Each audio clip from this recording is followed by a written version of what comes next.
আর তারা সবাই তার মতো ভালো নয়।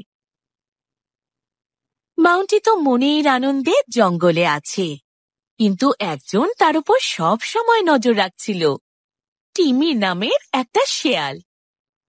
প্রতিদিন বাউন্টি গুহা ছেড়ে বাইরে বেড়াতে বেরোয়। টিমি পা টিপে টিপে ওর পিছু পিছু ঘোরে। বাউন্টি নিজেকে নিয়ে এমন মুশকুল থাকে যে টেরই পায় না টিমিও আছে। মোষটার দেখছি খুব সাহস, একা একা জঙ্গলে ঘুরে বেড়াচ্ছে বেটা। আচ্ছা, হয় ও খুব সাহসী, নয়তো খুব বোকা। মানে ও কি জানে যে কার গুহায় ওর থাকছে? মজাটা জমবে ভালো। আরে এই যে, এখানে নতুন এসেছো নাকি? আরে আমি তো এখানে রোজ ঘাস খেতে আসি, তাই নিজেকে নতুন বলি কি করে? ও বেশ বুদ্ধি তো খুদে জানোয়ার। একটা শেয়াল নাকি মহিষকে বলছে খুদে জানোয়ার? আমার উপরে হাসছো তুমি? আমি এই জঙ্গলের রাজা, আমার গুহায় তুমি থাকছো।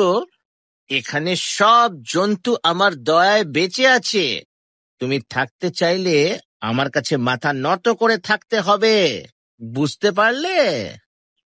ঠিকই বলেছ, আমি নতুন এসেছি, তাই বলে এত বোকা নই যে তুমি যা বলবে বিশ্বাস করব। শোনো শেয়াল, আমি জানি তুমি এই বনের রাজা নও, এও জানি যে তুমি জানো না এই জঙ্গলটা কত বড়। আমি বলি কি, আমার সময় নষ্ট করো না। টিমি ভেতরে ভেতরে খুব ভয় পেল, রাগে কেঁপে উঠল। প্রতিজ্ঞা করল এই অপমানের বদলা সে একদিন নেবেই। বাউন্টি বুঝল যে তাকে আরো সতর্ক হতে হবে। ওই ধূর্ত শেয়ালটা জানে আমি কোথায় থাকি, তার মানে ও আমার উপর নজর রেখেছে। তাছাড়া আমি আগে ভেবে দেখিনি, তবে এই গুহাটা নিশ্চয়ই অন্য কারুর। যদি আসল মালিক ফিরে আসে তখন আমি কি করব? খুব সাবধানে থাকতে হবে আমাকে। সেই রাতে আকাশে চাঁদ জ্বলজ্বল করছে। বাউন্টি গুহার ভেতরে শুয়ে আছে। এমন সময় কিছু একটা শুনতে পেল। ছোট্ট একটা ফুটো দিয়ে বাইরে দেখে বিরাট কিছু একটা ছায়া। প্রথমে ভাবলো শিয়ালটা তাকে বিরক্ত করতে এসেছে, কিন্তু ছায়াটা এগিয়ে আসতেই বাউন্টি ভয় কাঁপতে লাগলো। আসল মালিক এসে গেছে, বাঘ। ওহো, অবশ্যই এই গুহাটা বাঘের। কিন্তু এখন আমি কি করি? ও তো আমাকে খেয়ে ফেলবে। বাঘটা যত এগিয়ে এলো বাউন্টি তত থরথর করে কাঁপতে লাগলো। দাঁড়াও দাঁড়াও, ভাবতে হবে, শান্ত হও। আহা, আমি ওকে দেখতে পাচ্ছি, কিন্তু ও আমাকে দেখতে পাচ্ছে না। এইটাই আমার সুযোগ। এই তো ও এসে গেছে।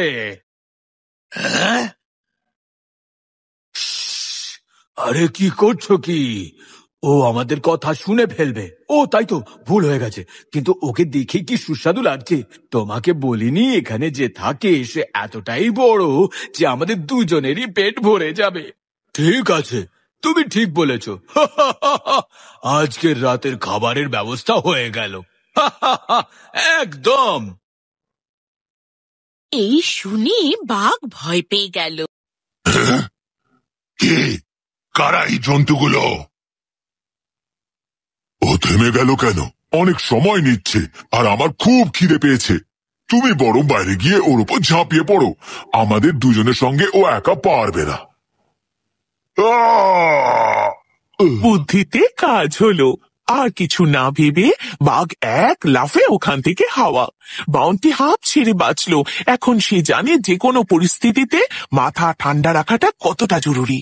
পরের দিন টিমি যখন জঙ্গলে ঘুরে বেড়াচ্ছে, তার বাঘের সঙ্গে দেখা হয়ে গেল।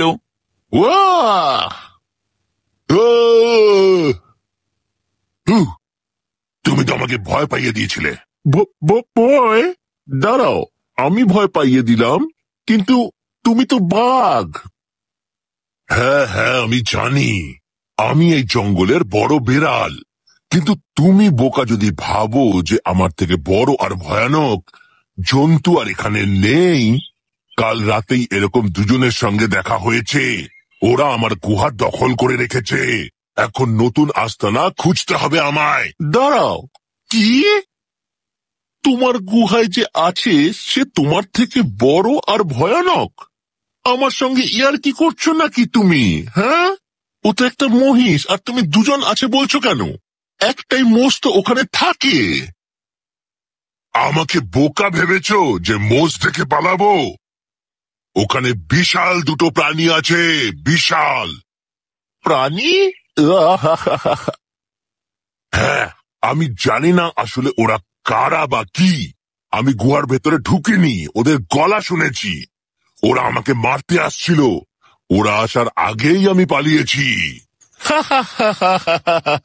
বেচারা বাঘ তোমাকে বোকা বানিয়েছে। ওখানে কোনো আজব প্রাণী নেই। ওটা একটা মহিষ। এই জঙ্গলে পা দেবার পর থেকে ওর ওপর নজর রেখে চলেছি আমি। চুপ করো শিয়াল, এত সাহস আমাকে অপমান করছো? আমি কি এতটাই বোকা যে একটা মোষকে ভয়ানক প্রাণী ভাববো? আমি তোমাকে প্রমাণ করে দিতে পারি তুমি ওর শিকার নও, ও তোমার শিকার। একটা কাজ করা যাক, আমি তোমাকে সঙ্গে নিয়ে যাব, তোমার গুহায় ঢুকবো, আর ওকে ধরতে আমি তোমাকে সাহায্য করব, ঠিক আছে? তাছাড়া ওই বদমাশ মোষটাকে উচিত শিক্ষা দিতে চাই আমি। কিন্তু তোমাকে গুহা ফিরিয়ে দিতে পারলে তুমি কথা দাও যে কোনোদিন আমাকে তুমি মারবে না। তুমি কি সত্যি বলছো? কিন্তু দাঁড়াও, আমাকে ফেলে যদি তুমি পালিয়ে যাও তাহলে? আমি জানি। চলো দড়ি দিয়ে দুজনকে বাঁধি। একটা প্রান্ত আমার পেটে বাঁধবো আর অন্য প্রান্তটা তোমার। আমি পালাতে চেষ্টা করলে তুমি দড়ি ধরে টান দেবে। রাজি? বাঘ রাজি হলো। দুজনের কোমরে দড়ি বেঁধে গুহার দিকে চলল। শেয়াল বেজায় খুশি। এক ঢিলে সে দুই পাখি মারবে, বাউন্টিকে উচিত শিক্ষা দেবে আর বাঘের বিশ্বাস জিতে নেবে। তারা গুহার দিকে আসতেই বাউন্টি তাদের দেখতে পেল। শেয়ালকে দেখে বুঝে গেল যে কি চলছে। নিজেকে খুব চালাক ভাবে না? এবার আমাকে সামলাতে দাও, ঠিক আছে? আমি যখন বলবো তখন তুমি গুহায় ঢুকবে। নির্বোধ শিয়াল, আমি বলেছিলাম দুটো বাঘ আনতে, আর তুমি একটা নিয়ে এসেছো। হ্যাঁ? কি? কাল রাত থেকে আমরা কিচ্ছু খাইনি, আর এখন তুমি চাও আমরা একটা বাঘ ভাগ করে খাই? তুমি ওদের হয়ে কাজ করছো? না না না, মিথ্যে কথা বলছে। তোমাকে দিয়ে কোনো কাজ হয় না। যাই হোক, ওকে এদিকে নিয়ে এসো। না! বাঘ প্রাণ বাঁচাতে লাফ দিল। এত ভয় পেয়ে গেছিল যে দড়ির আরেক মাথায় যে টিমে বাঁধা আছে সে খেয়াল রইল না। আরে লাগছে। শেয়ালটার উচিত শিক্ষা হয়েছে। আজ আমি একটা দরকারি জিনিস শিখলাম। আমি যদি মাথা ঠান্ডা না রাখতাম তাহলে এই দুটো জন্তুকে তাড়াতে পারতাম না। পরিস্থিতি যতই খারাপ হোক না কেন, মাথা কিন্তু ঠান্ডা রাখতেই। চালাক মহিষ। অনেকদিন আগে একটা ছোট্ট গ্রামে একটা চাষি থাকতো, নাম এডগার। ছোট্ট একটা বাড়িতে থাকতো আর নিজের একটা ছোট্ট ক্ষেত ছিল। এডগারের একটা মহিষ ছিল যার নাম বাউন্টি। নামটা অন্যরকম, তবে পেছনে একটা কারণও আছে। আসলে এই মহিষটা খুঁজে পাবার আগে এডগার খুবই গরিব ছিল। বাউন্টি তার প্রভুর জন্য খুব পরিশ্রম করত। সারাদিন মাঠে লাঙল চালাতো, এছাড়াও অন্য অনেক কাজে এডগারকে সাহায্য করত। কিছুদিনের মধ্যেই এডগার তার ক্ষেতে নানান ধরনের শস্য ফলাতে শুরু করলো। সে তার মহিষকে খুব ভালোবাসতো। তার প্রতিবেশীরা তাকে এখন অন্য চোখে দেখতে লাগলো। এডগারের এত লাভ হলো যে তার প্রিয় মহিষের নাম রাখলো বাউন্টি। বাউন্টি ছিল এক বিশেষ মহিষ, খুব চালাক আর প্রাণবন্ত। এডগার জানতো যে বাউন্টি খোশ মেজাজে থাকে, কাজ না থাকলে সে এদিক ওদিক ঘুরে বেড়ায়, কিন্তু সন্ধে হলেই বাড়ি ফিরে আসে। কিছুদিন যাবার পর এডগার আরেকটা মহিষ কিনল। সে বাউন্টিকে খুবই ভালোবাসতো, কিন্তু বুঝতো যে এত কাজের চাপ ওর যে কাজ ভাগ করে দেওয়া উচিত। এডগার তার পোষ্যকে ক্লান্ত করতে চায়নি। একদিন জমি লাঙল দেওয়ার সময় মাঝপথে বাউন্টি বসে পড়ল আর জোরে জোরে নিঃশ্বাস নিতে লাগলো।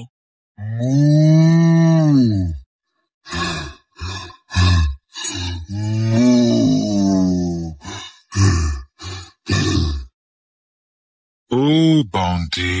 এডগার তার মহিষদের নিয়ে বাড়ি ফিরে এলো। সেই রাতে এডগার ঘুমোতেই পারল না। সে জানতো বাউন্টির চলে যাবার সময় হয়েছে। পরের দিন সে বাউন্টিকে নিয়ে জঙ্গলে গেল আর তার গলা থেকে ঘন্টা খুলে ফেলল। বাউন্টি খুশিতে মাথা নাড়ালো।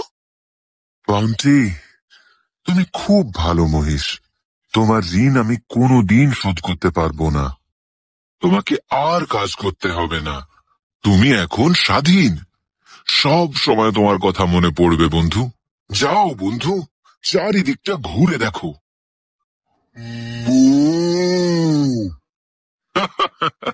আমাকে কাঁদিও না। তোমার যখন ইচ্ছা হবে বাড়িতে চলে এসো।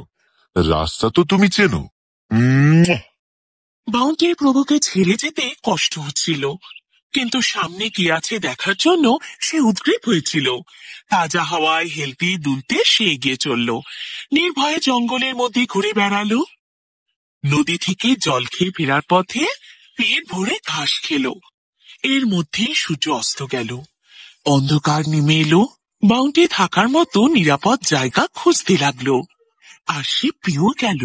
ওই গুহাটা ঠিক ওই পুকুরের পারে। মুলালা, বিরাট জায়গা তো, আর বেশ গরমও, থাকার জন্য উপযুক্ত। ও ভাই, আমি কি ক্লান্ত নাকি? এমন ঘুরে বেড়ালে জিরাফের মতো রোগা হয়ে যাব।